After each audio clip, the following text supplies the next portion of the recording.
आदरणीय अध्यक्ष जी, सम्मानित मंच, किसान बिरादरी के सरदारों, नौजवान साथियों, मेरी माताएं, बहनें, बच्चों, पुलिस प्रशासन के लोग, पत्रकार बंधु, मुद्दा इस गांव में क्योंकि कई लोग गए इस क्षेत्र से और सबसे पहले इस क्षेत्र से जो ट्रैक्टर गए होंगे उन किसानों का फोन आया। उन्होंने कहा कि कई ट्रैक्टर यहां से है और हम आना चाहते हैं, यहां से पुलिस रास्ते में नहीं आने देती। मतलब ये पहली बार लगा कि इस क्षेत्र से ट्रैक्टर भी आंदोलन में हिस्सा ले लेते हैं। ये पूरे देश का मसला है। इसको पहले बांटा गया पंजाब हरियाणा में, फिर इसको बांटा गया उत्तर प्रदेश राजस्थान के कुछ सीमाओं में, फिर इसे कहा कि ये तो सरकार का आंदोलन है, फिर कहा कि एक बिरादरी का आंदोलन है। 8-10 टुकड़ों में इस आंदोलन को बांटने की कोशिश करेंगे। ये नहीं कहा कि यह आंदोलन किस मुद्दे पे है। सरकार से 12 बार बातचीत हुई, 12 दौर की वार्ता। हमने कहा कि जो 3 काले कानून हैं इनको वापसी ले लो। किसानों से आपने नहीं पूछा। गोदाम, बड़े बड़े गोदाम पहले बन गए और कानून बाद में बने हैं देश में, इसलिए व्यापारियों के कहने से उनके हितों का साधने के लिए कानून बने हैं। हमने कहा कि एमएसपी में कानून नहीं है। आज भी राजस्थान के बहुत लोग, जब हम भरतपुर से आ रहे थे, ट्रैक्टर टोलियों में अपने परिवार के साथ माफी के क्षेत्र के लोग जा रहे थे, जाते हुए हमने उनको रोका। उन्होंने कहा कि बाजरा है हमारे पास में, गेहूं है, हम इसको मंडी में बेचने जा रहे हैं। इनसे पूछा कि बाजरे का एमएसपी का रेट क्या है जो भारत सरकार ने तय करा। उन्होंने कहा कि हमको नहीं पता क्या रेट है। मतलब आज भी देश में ये हालात है कि किसान को सरकारी रेट का नहीं पता। मंडी में उसकी बोली लगती है। जो किसान अपने घर से अनाज लेकर चला गया, व्यापारी उसकी बोली लगाएगा, उसको उसकी कीमत का नहीं पता कि क्या मिलेगा। बाजरे का 2100 रुपए का भाव है। हमने कहा कि आपको कहना कि जो सरकारी रेट है उसके कम पे मैं खरीद नहीं करूंगा, आप वहीं पे बैठ जाना। वो 1100 से 1200 रुपए में बाजरे को बेचता है किसान, 1400 और 1500 रुपए में गेहूं को बेचता है। जब उसकी फसल 1 महीने बाद में उसकी फसल आ जाएगी, उसके घर में अनाज रखा है, उसको बेचने गया है। लड़ाई यही है। लड़ाई किसी जाति की नहीं है। लड़ाई है कि एमएसपी पे कानून बने। मिनिमम सपोर्ट प्राइस जो है 1975 रुपए से कम पे गेहूं का भाव नामित हो। वो चाहे सरकार खरीदे या कोई व्यापारी खरीदे, उसके कम पे खरीदना हो। 2100 रुपए के आसपास का बाजरे का रेट है। बाजरा उसके कम पे खरीदना हो। मक्का 1700-1800 रुपए का रेट है, उससे कम पे खरीदना हो। धान 1800 रुपए से कम पे खरीदना हो। यह है कानून। इसके लिए लड़ाई वहां पर चल रही है। 100 दिन के आसपास लोग आ रहे हैं। सरकार तैयार नहीं है। सरकार ने कहा कि किसान की जब फसल की कटाई होगी, किसान अपने खेत में आ जाएगा, आंदोलन अपने आप खत्म हो जाएगा। उसके एक ही जबान से किसान अपनी फसल उड़ानी शुरू कर दी। उसने कहा कि आंदोलन करेंगे हम, अगर फसल हमारे बीच में आएगी उस फसल को उजाड़ देंगे। आपने हरियाणा, पंजाब, उत्तर प्रदेश, राजस्थान की जगह में बहुत किसान ने उजाड़ी फसल। हमने कहा कि फसल को बर्बाद न करो, ये आंदोलन भी चलेगा, ये फसल भी किसान काटेगा। ये आंदोलन कितना लंबा चलेगा ये तो नहीं कह सकते, लेकिन जो 40 लोग हैं, जो कमेटी के लोग हैं 40, उनके पीछे पंचायतें हैं, उनके पीछे सरपंचों का हाथ है, उसके पीछे पूरे हिंदुस्तान के किसान ने आस्था जताई है कि दिल्ली में चलने वाला धरना मेरे फसलों के रेट तय करेगा। ये लड़ाई बड़े पूंजीपति से है, सरकार उनकी सपोर्ट में है। ये लड़ाई वही है जो जमींदारों के खिलाफ होती थी। ये लड़ाई वही है जो राजाओं के खिलाफ होती थी। वो लड़ाई भी अनाज की लड़ाई थी, ये लड़ाई भी अनाज के रेट की लड़ाई है। मैं नौजवान साथियों को अपने, जिसने इस पूरे देश के आंदोलन की कमान नौजवानों ने संभाली है अब की बार। ये बहुत कम देखने को मिलता है कि नौजवान किसी के क्षेत्र में आंदोलन की कमान अपने हाथ में संभाली हो तो वो आंदोलन कभी फेल नहीं हो सकता। वो आंदोलन फेल नहीं होगा कभी भी, क्योंकि जिस तरह से शाहजहांपुर और पूरे दिल्ली के क्षेत्र में यहां का नौजवान निकला है, उसने जाति धर्म सब चीज को भुला के, वोट को भुला के, कि कौन किस क्षेत्र का है, मेरी वहां पर आपस में क्या लड़ाई क्या टकरार हो, सब कुछ चीज को भुला के उसने दिल्ली के आंदोलन में शरीक हुआ।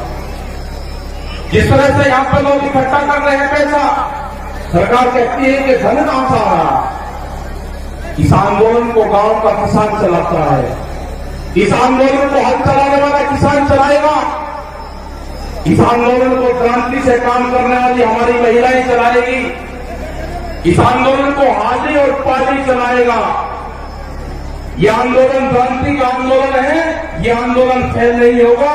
एग्रीकल्चर जो कृषि में काम आने औजार वाले जो है, इस आंदोलन को वही लोग चलाएंगे जो अपने खेतों में हाथ से काम करते हैं।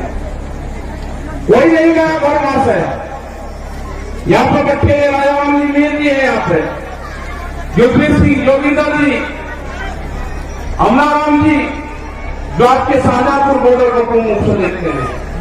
आप 200-200 किलोमीटर से यहां से जाते हो आप, और दिल्ली को होश नहीं अभी। कई लाख आदमी दिल्ली के चारों तरफ को है, और दिल्ली फिर कान खोल कर सुन ले, ये ट्रैक्टर भी वही है, ये किसान भी वही है।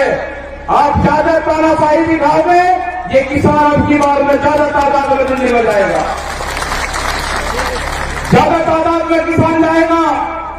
यहां की फसल कट जाएगी हमारी 1 महीने में। ये कह रहे कि किसान ट्रैक्टर से नहीं आएगा दिल्ली, ये किसान दिल्ली ट्रैक्टर से ही आएगा। जब इसको दिल्ली कोच करेंगे, ये किसान अपना ताम झाम लेकर आएगा। हम क्रांति होगी देश में, खेत में चलने वाला हर औजार वो साथ लेकर आएगा। जब जब भी बड़ी बड़ी लड़ाइयां हुई, उसमें साथ लेकर चला है। वो जानते हैं ये कौन सा क्षेत्र है। ये बेहद क्रांतिकारियों का क्षेत्र राजस्थान। बड़ी बड़ी लड़ाइयां यहां पर लड़ी गई, ये किसान पीछे नहीं हटेगा। जो मेरा नौजवान साथी है वो पीछे नहीं हटेगा।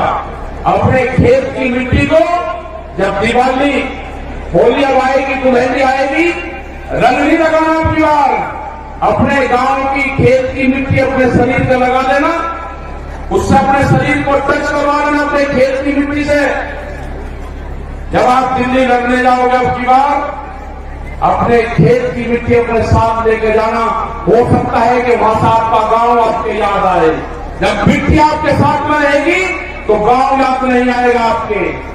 अपने खेत की मिट्टी अपने पूजा स्थान में रखो।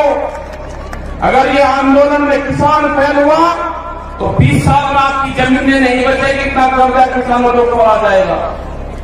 सब लुटेरे आगे हैं, इन लुटेरों का मुकाबला होगा जेली और सांगों से, जो खेत में भूख हटाने के काम आते हैं। ये लुटेरे हैं, देश को लूटने आए हैं, इनका मुकाबला होगा, इनसे लड़ना पड़ेगा। पूरा दिल्ली को चारों तरफ से किसानों ने घेर रखा है। लड़ाई कितनी लंबी चलेगी ये तो नहीं कह सकते, लेकिन लड़ाई चलेगी, किसान जीतेगा। किसान हार कर दिल्ली से नहीं आएगा वापसी। सरकार कान खोलकर सुनना, दिल्ली की सरकार न किसान महकाम आएगा, न किसान वापसी आएगा। जब तक एनएसपी में कानून नहीं बनेगा, 3 दिन वापसी नहीं होंगे। और भी बहुत से भी लेकर आ रहे हैं। जब तक किसान वापसी नहीं होगा। जो मेरे बुजुर्ग हैं उनका जिस तरह से साथ मिल रहा है आंदोलन में, उन्हें जिस तरह से नौजवान साथियों को आके आप चलो आंदोलनों में, हमारे अध्यक्ष यहां पर बैठते हैं 90 साल से ज्यादा उम्र इनकी है, कह रहे कि आंदोलन लड़ाई लड़ो, आंदोलन करो, दिल्ली चलो। तो यही सारे नौजवानों का, सारे युवाओं का, सारी महिलाओं का यही कहना है कि दिल्ली से वापसी नहीं आना। ये लड़ाई किसी जाति बिरादरी की नहीं है, ये लड़ाई किसान के अस्तित्व की है। इस लड़ाई को हमको लड़ना पड़ेगा, बहुत मजबूती के साथ लड़ना पड़ेगा। जाति, धर्म, गोट, खाद ये सब छोड़ कर ये लड़ाई किसान और मजदूर की लड़ाई है। गरीब का अनाज तिजोरी में बंद ना हो, देश में भूख पे व्यापार ना हो, बड़े बड़े गोदाम बन गए, बड़े बड़े ताले लगेंगे, गरीब आदमी को रोटी नसीब नहीं होगी, कीमतें अनाज की उतनी बढ़ेगी। ये लड़ाई है रोटी तिजोरी में बंद ना हो, ये लड़ाई है व्यापारी के चुंगल में अनाज न लाए, ये लड़ाई है किसान को फसलों के दाम मिले।